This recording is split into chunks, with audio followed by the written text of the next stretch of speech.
ফেলনা জিনিস দিয়ে এত মজার একটি রেসিপি বানানো যায় তা আপনারা ভিডিওটি না দেখলে কেউ জানতে পারবেন না। হ্যালো এভরিওয়ান, আসসালামু আলাইকুম। আজকে আমি আপনাদের সাথে শেয়ার করতে যাচ্ছি খুবই মজার পটলের খোসা দিয়ে ভর্তার রেসিপি।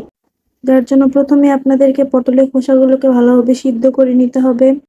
তারপর একটি প্যানের মধ্যে পরিমাণ মতো সরিষার তেল দিয়ে দিতে হবে কাঁচামরিচ। এখানে আমি কাঁচামরিচগুলোকে চিড়ে দিয়েছি, যার জন্য কাঁচামরিচগুলো ফুটবে না।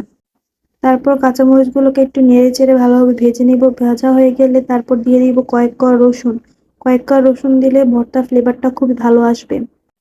তারপর রসুনগুলো যখন ভালোভাবে ভাজা হয়ে যাবে তখন দিয়ে দিব পেঁয়াজ। এখানে আপনারা কাঁচা পেঁয়াজও ব্যবহার করতে পারেন, বাট কাঁচা পেঁয়াজ ব্যবহার করলে, যার জন্য আমি পেঁয়াজগুলোকে হালকা ভেজে নিয়েছি।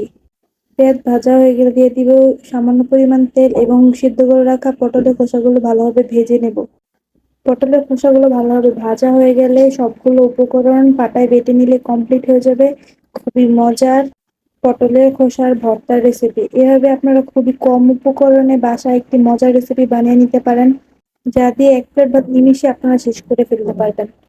রেসিপিটি ভালো লাগলে বাসায় ট্রাই করে দেখবেন। ভিডিওটি ভালো লাগলে ফলো এবং সাবস্ক্রাইব করে পাশে থাকবেন। আসসালামু আলাইকুম, আল্লাহ হাফেজ।